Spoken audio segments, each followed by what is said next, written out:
Malipayon ng mga lolos and lolas of Cebu City karong adlawng biyernes Hunyo 14 kay gipang-apod-apod na ang ikaduhang hugna sa Senior Citizens Financial Assistance.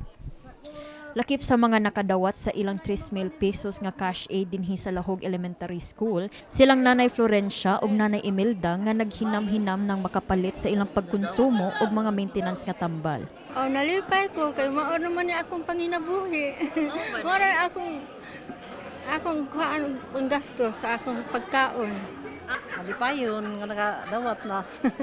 Dako kayo na tabang, yun. Kay naay amo Teller 17. mga senior.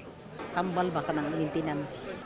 Dinhi sa barangay Lahog nga maoy katulong barangay nga dunay labing dako nga populasyon sa dakbayan, 3,434 ang mga rehistradong senior citizens ug matod ni Attorney Christine Centino, Assistant Department Head sa Department of General Services, 11 million pesos ang gihatan nga budget alang sa maong barangay.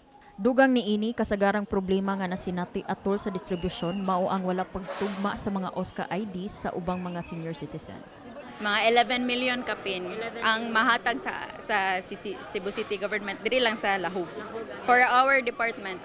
So far mga minor lang nga discrepancies like sa kaning dili magtugma ang ilang ID sa payroll, amo lang pong gipaadto sa OSCA for certification kay para verification pud sa among part. Bisan pa man niini si Engineer Leia Rondes, Officer in Charge sa Department of General Services, nagkanayon nga hapsay ra ang proseso sa pagpang-apod-apod bisan og under repair pa ang ilang nahimutangan nga school gym. Coordination sa school, but however it was unfortunate that the gym was under repair for the palaro. Primero wala sila musugot kay na ako na sila bisita pero we insisted nga ari jud sa grounds pero maayo man ang outcome no nga hayahay nya ikaluyan ta nga walay uwan so hapsay ang pag-distribute sa financial.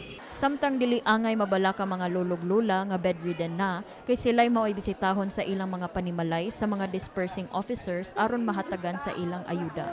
Ang maong cash aid distribution mula nat pa hangtod ugma Hunyo 15. Nami naka-assign na mga disbursing officers nga moadto jud house to house sa ilaha nga kuan. So kinahanglan nga naa jud ang senior dito sa ilang balay, then nanaboy pa maagi to verify their identity pod. Kinahanglan lang gyud ang original na OSCA nga ID. Reminders lang for claiming your financial aid distribution for the senior citizen. Magdala lang yun sa original nga OSCA ID.